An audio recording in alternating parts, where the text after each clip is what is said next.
Tech Cocktail Conversations, candid insights from startup founders, entrepreneurs, and thought leaders from around the globe.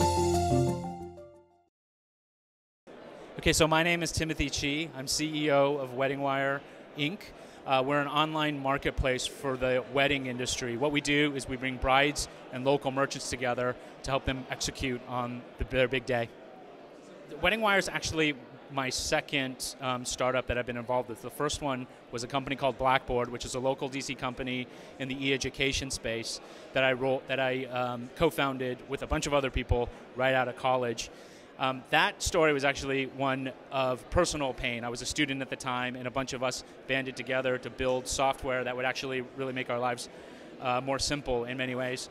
And WeddingWire was a similar story, just in a different industry. I was getting married in 2005 and found that the process was really frustrating, and set out to create a company that would solve some of those pain points that I experienced myself.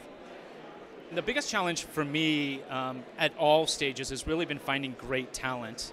DC is a great place to grow a business. It's a very transient city by nature, but you're competing with government and big IT and a bunch of other types of enterprise level companies, and to be quite honest, they pay pretty well. So as a startup, a scrappy startup trying to build a company, you're always competing. There's always other opportunities out there for great talent. What brought us to DC? So Blackboard, the first company, we graduated and literally packed up U-Hauls and drove down to DC because the company that we were merging with just happened to be based here. 5 years, 6 years later, 7 years later, we kind of just grew roots. And so when it was time to start WeddingWire, there's a little momentum there of staying in here. I will say, though, that growing a company in DC has been a fantastic experience. So first of all, it's a little bit easier to stand out, right? The community is a little bit smaller, so it's easier to make a name for yourself. But more importantly, I think there's events like these. I mean, as you'll see, the entrepreneur community is actually very vibrant and very well connected here, and it's one of the things that I love about the city. Most recently, our company has been extremely customer service oriented.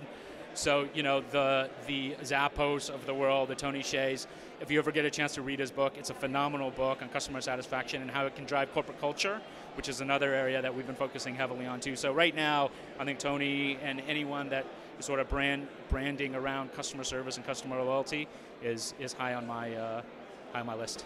One piece of advice for a budding entrepreneur: co-found your company with great people. I mean, I think that, they say it takes a village. It really does take a village. So I've been very fortunate to be with two amazing teams, and I think that's the core that keeps a startup going, is the people that you start it with.